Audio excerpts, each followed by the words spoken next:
Here's Harris inside. And Pangos off the front iron. Only his 4th miss from three-point line with 8 made threes. Nice move by Lacey around the defender Pangos, and he put it in.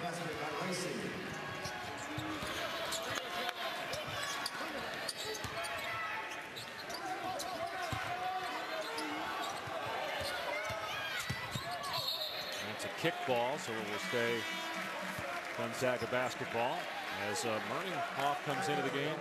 He was effective in the first half, hit a couple of threes, had 2 assists as well. They'll replace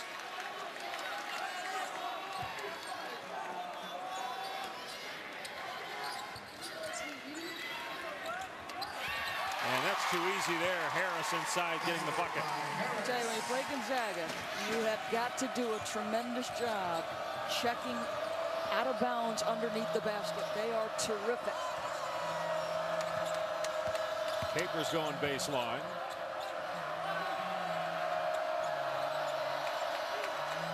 Good defense by Sacre. Another held ball, and Gonzaga will get it on the possession arrow. Sacre fired up too. I always say this to you. If I'm an NBA team, I'm looking at Robert Sacre. I know he's a 4-year senior, and sometimes there's a bias against this. But that guy plays hard. He's a big body. He brings it every single possession. He's willing to mix it up and bang. I mean, he's like a second-unit guy in the NBA that could have some impact for you. And when he can shoot free throws the way he does, too. That's another positive. A lot of big guys don't have that feathery touch from the foul line, which he has developed. Was not always a good free throw shooter, but terrific last year. Harris short with a jumper, Modem the rebound. There's Ladd in transition, out of control, and Shelton missed the dunk. Ladd again, not shy, and Sacre the rebound.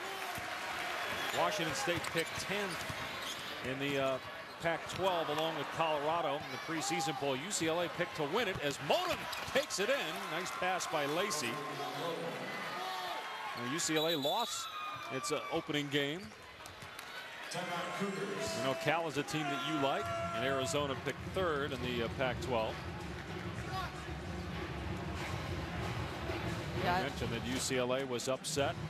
Yeah, I think Ben Howland obviously, you know, very disappointed with the start. Obviously not playing anything at Pauley Pavilion this year as that goes through renovations. You know, listen, Gary Waters is a terrific coach, but if you're Vanderbilt, you've come in with the highest ranking you've had since the mid-1960s, and I know you're without Festus Ezeli, but you don't lose a home game when you're preseason ranked number 7 in the country. And Belmont folks, you know, everybody was talking about, oh, you know, how shocking it was. It's not shocking. Rick Byrd has done a tremendous job. He is trying to beat Gonzaga and Butler, and he's slowly and steadily building that program. And Belmont would have beaten a lot of teams in the country that night. What about Duke? Does that tell you anything about Duke? You saw both. You saw that game against Belmont and how well Belmont played, but what does that tell you about the Blue Devils? Well, I think the Blue Devils are a team that you had some talent. You know you have talented pieces. What you didn't know was whether those talented veteran role players were willing to step up into big spots. And you know what? They did. Seth Curry will evolve as a point guard, handling the basketball and still remaining a shooter. I like Duke's team. I really do. The one thing I question about Duke, perimeter defense. Can they keep a high-flying guard who's got tremendous dribble drive skills in front? That would really test them. Well, those Duke-Carolina games are going to be great this year. They're always good, but especially the two teams ranked as highly as they are. There's Pangos, who has 26 points, and now Murninghoff for his 3rd three. No, but an offensive rebound for Harris.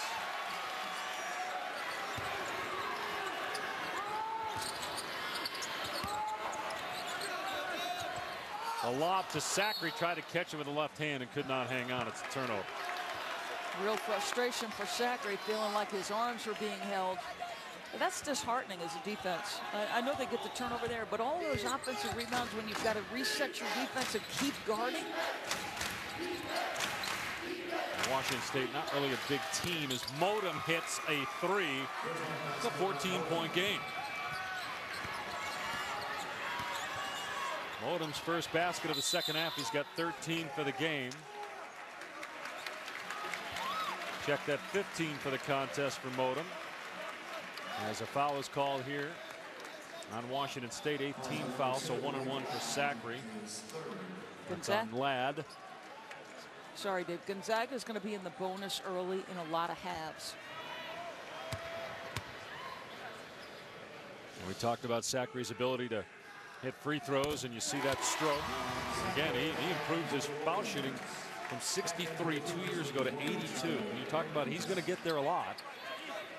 And that certainly will help his stock for the next level and help Gonzaga win games this year. With the way they offensive rebound, and with the way Zachary carves space and draws double teams, and with the way Gary Bell can drive and take contact, that is why they'll be in the bonus early. They're going to put a lot of pressure on defenses. You got to like Zachary's energy too. And his fire. Recognizing that, yeah, I'm probably going to win the game, but let's keep up the emotion here with a 16-point lead at the 8-minute mark.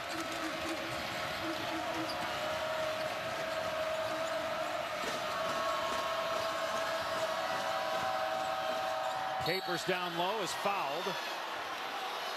14 foul on Gonzaga. They get Zachary for his third personal. He picked up those 2 quick ones in the first 3 minutes of the first half and did not play the rest of the first half. So that's another reason I'd like him as an NBA guy. He plays with emotion. He's hungry. He's upset that he fouls the guy and puts him, wants to guard, wants to stop his guy. Capers gets the first free throw. You got to give some credit to this young man and to the Gonzaga staff for his development, because you think about how raw he was when he came in as a rookie. Yep. Modem got the rebound and the putback, and it's a 13-point game. This is terrific for Brock Modem, and this should be his coming out party.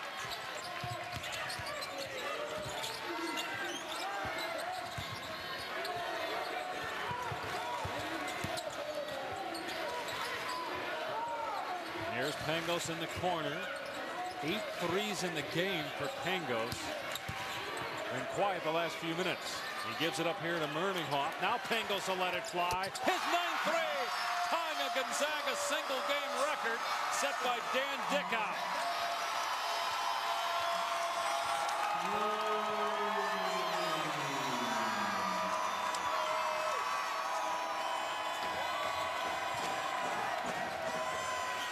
Capers answers with a 2. Dickow, Step, Pargo, Pangos. How about Morrison? Yeah. His name in there, pretty good college player. And Pangos had just his 2nd game. Well, listen, this guy, and again, he was constant movement in that possession, and he's a ball mover, folks. Yes, he's got 9 threes, but I'm telling you, not one of the 9 threes have been a bad shot. He hasn't taken a bad shot all night. You look at his numbers for the game, 9 of 13 from three-point line. Think about this, last year, only 2 Gonzaga performances topped what Pangos has done tonight. Stephen Gray had 35 points in a game. How many field goals is this guy responsible for? I mean, he had 5 assists in the first half. He's got 9 threes. He's now got 6 assists. And I'm telling you, he's a ball mover. You know what I mean by that? So he's not every time just looking to shoot it. He's looking, okay, what's the next pass? What's the right play?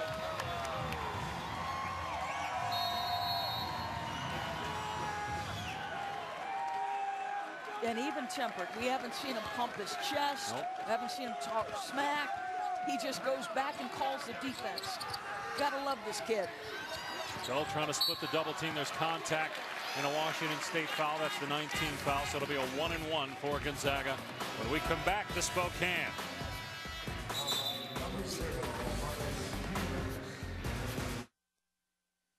ESPN's exclusive presentation of college basketball is presented by Disney Parks. Don't wait, let the memories begin. And in part by Toyota.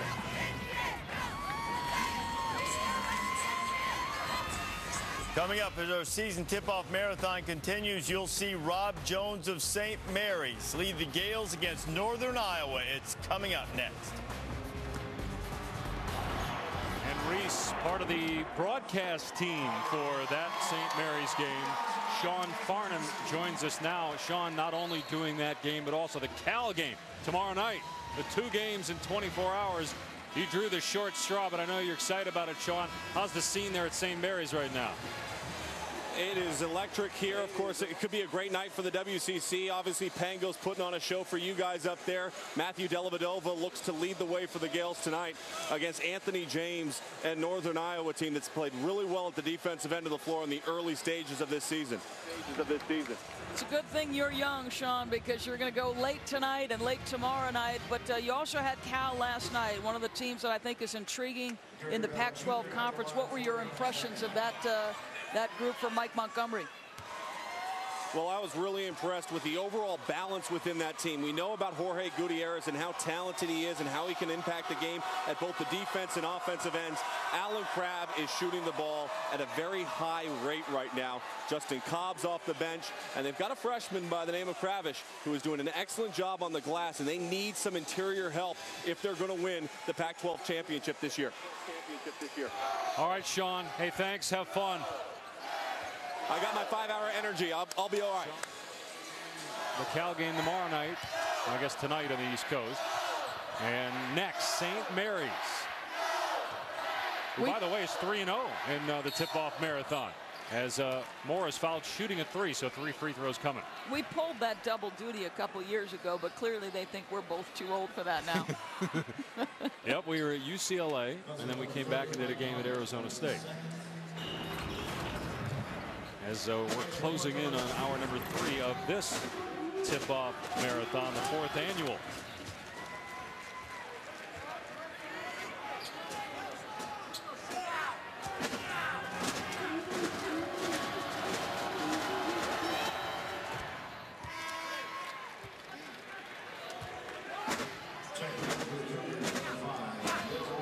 More free throws for Reggie Moore. Check that one more. And it's 72-59 Gonzaga. So Washington State not done yet with 6.5 to go. See if Pangos breaks Dan Dickau's record. He's tied him with his 9th 3. The WCC record for threes in a game. Jeff Fryer, Loyola Marymount back in 1990. Hit 11 against Michigan. Like on those great LMU teams. Tough shot by Aiden. That was a big possession there for Washington State, but an empty one. But I'll tell you, Gonzaga is going to dominate the glass between the athleticism of Harris and the space eater that is Zachary. They're going to get a lot of boards, plus the hustle rebounds by guys like Mike Hart. Bell, good look. Athletic move by Harris. He couldn't get it to drop, and then Zachary gets the rebound and is fouled. 10th team foul on Washington State. It'll be 2 free throws for Zachary, personal on Will Diorio. Tuesday, the College Hoops Tip-Off Marathon presented by Disney Parks continues on ESPN2. Pat Summitt, Lady Vols taking on Miami at 6, and then Ohio State, Florida at 8. Now, last year, Jared Sullinger in that matchup had 26 points and 10 rebounds against the Gators. Nice young player in Bradley Beal that Florida's very excited about. Can I make a point about Elias Harris? In the first 20 minutes, you and I were saying, where is this guy? Yeah. And then all of a sudden, the second 20, his activity and the athleticism and all that explosion that you've seen historically in his career has been on display. If this guy could keep his focus for 40 minutes, he'd be an absolute terror. Well, he could be the X factor for this team. 2 years ago, it had a great freshman year. His numbers dipped last year. He did not hit as many threes as he did as a freshman either. But if he can get back to that level with the balance they have and the depth they have, look out.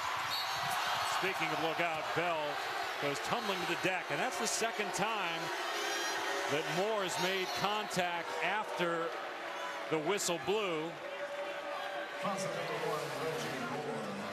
A little frustration, both after mistakes, too, from him. Just there, they just get their feet tangled. Actually, here looking at the replay, maybe a little push with the right hand on the back, but it didn't seem to be volatile, and that's why there was no flagrant foul called. The intentional foul is no longer part of college basketball. Basically, a flagrant one is not what you would call the old intentional foul.